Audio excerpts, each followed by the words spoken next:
Seguindo os Estados Unidos, o Brasil foi lá e baixou a taxa Selic, a taxa de juros no Brasil, de 6,5% para 6%, o nível mais baixo em 33 anos. E não, isso não é bom.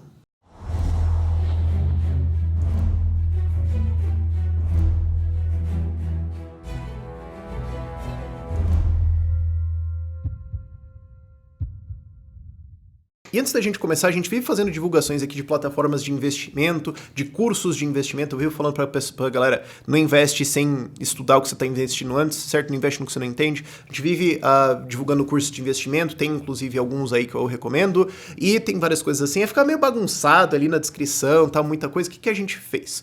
Usamos o linktree.ee/linksradicais. O link vai estar lá na descrição, que abre uma tela só, que tem tudo organizadinho, fica tudo bonitinho lá e tá sempre atualizado também.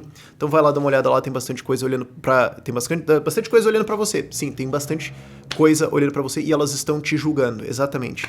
Vamos pro vídeo, vai. E esse é um assunto bom pra você diferenciar defensores de um mercado mais livre dos defensores de livre mercado. Isso é um bom assunto pra você diferenciar uma escola de economia que defende, assim, liberdade é bom de maneira geral de escola austríaca de economia. Certo? É uma boa divisão aqui pra gente pôr a linha. Porque o que acontece? Você tem várias escolas de economia e o mercado, de maneira geral, curtindo essa baixa de juros. O Estado está manipulando a taxa de juros para baixo. Que bom, nós vamos ter investimento. E do outro lado, os austríacos, como eu, estão falando, cara, isso pode dar numa bolha porque isso é uma manipulação estatal em cima de um preço. Qual que é a narrativa que a gente vê bastante? A gente vê a narrativa de é bom que os juros caiam, certo? Porque isso no curto prazo é bom. Certo? Cachaçinha de vez em quando é bom, dá uma soltada, dá uma alegria. No longo prazo dá um problema. Entendeu? Esse é o problema. Porque você pode vir com aquela teoria. Mas ok.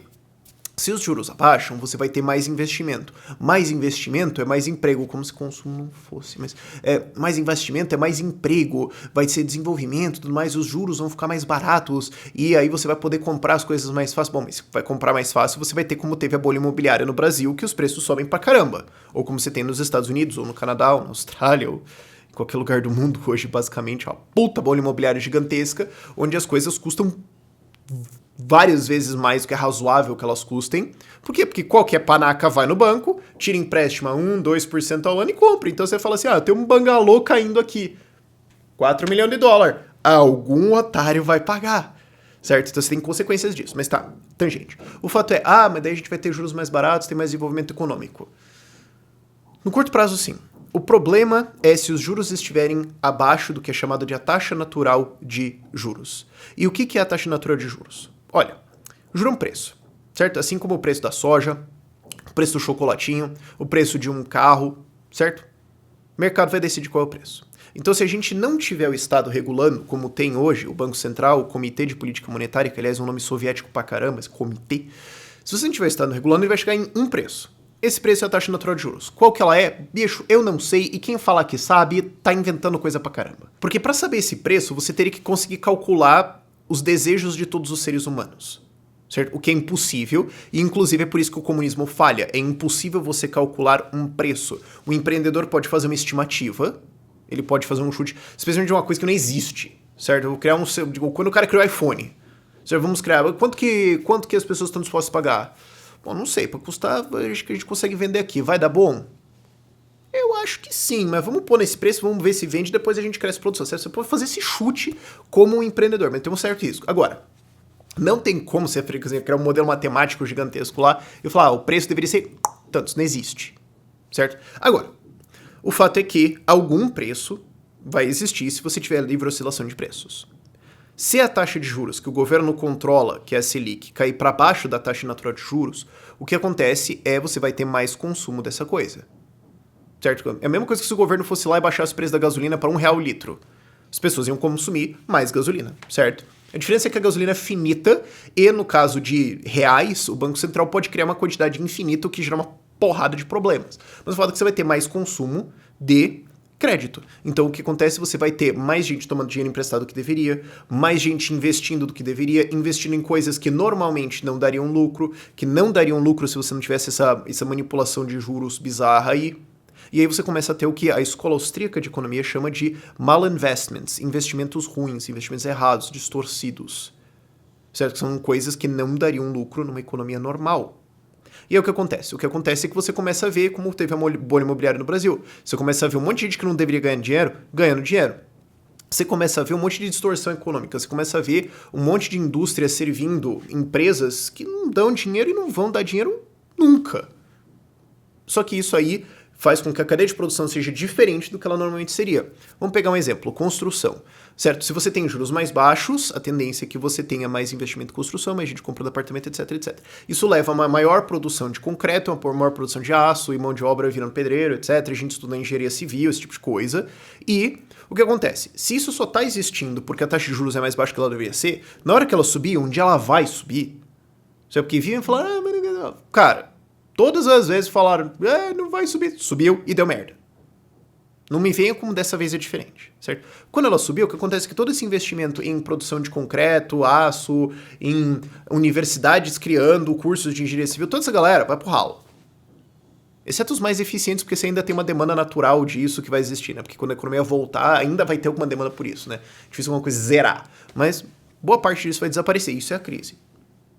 Certo? E o que aconteceria? Se você tivesse uma taxa de juros mais alta do que a que o governo colocou, né, que é o que o preço normal que o mercado decidiria, o que acontece é que ao invés desses recursos serem gastos em fazer produção de concreto e aço, eles seriam gastos na produção de outra coisa.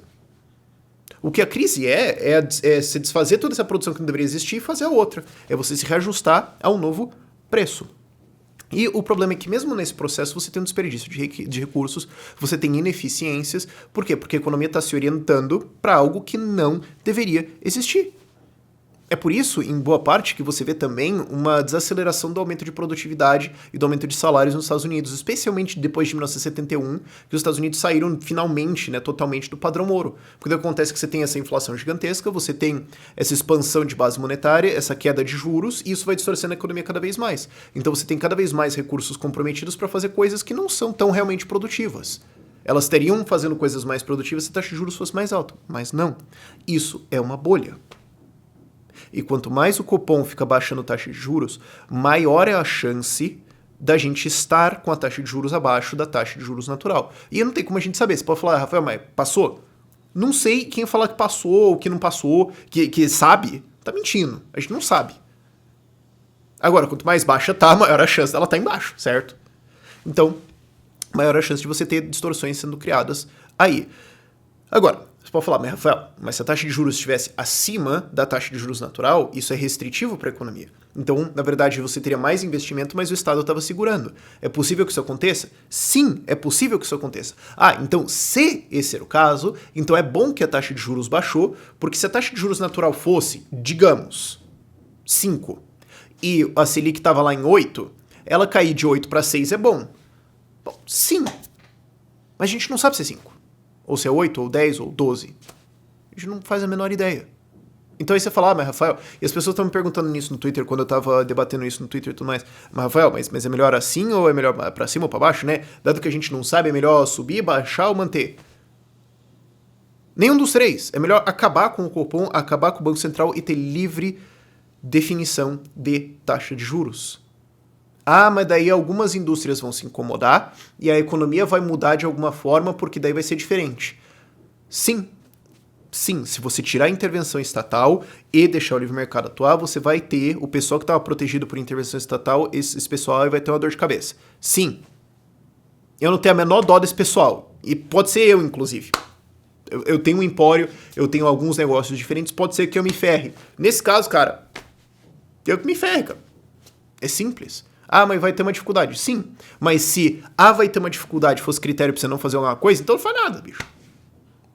Deixa como tá, aceita, nunca mais pense em alguma coisa, certo? Essa é a coisa que sobra. Agora, o fato é que a galera tá comemorando isso e vai ter muito mais pressão pra baixar essa taxa de juros. Vamos ver aonde isso vai parar. Claro, a gente ainda tem também cenário internacional, uma porrada de coisas pode acontecer, mas isso aí é preocupante, e é em boa parte por causa disso que Bitcoin existe, certo? Porque a ideia do Bitcoin é falar, cara, agora você tem uma moeda que não tá passando por isso, que se forem lá desvalorizar e fizer uma porrada de cagada com a moeda, A tua não é afetada sobre isso. A tua tem um estoque de moeda definido, já em boa parte minerado, inclusive 85% já foi minerado, 21 milhões de unidades no máximo, um pouquinho menos na verdade, mas enfim, e você consegue controlar isso, você não está controlado sobre bancos centrais. Em boa parte por isso que Bitcoin existe em primeiro lugar, e é preocupante ver isso, e é muito mais preocupante ver gente que defende liberdade de mercado ficando feliz que o Estado controlou um preço. Não é para ficar feliz, é para pedir o fim do Banco Central. Por esse vídeo é isso. Tchau, tchau.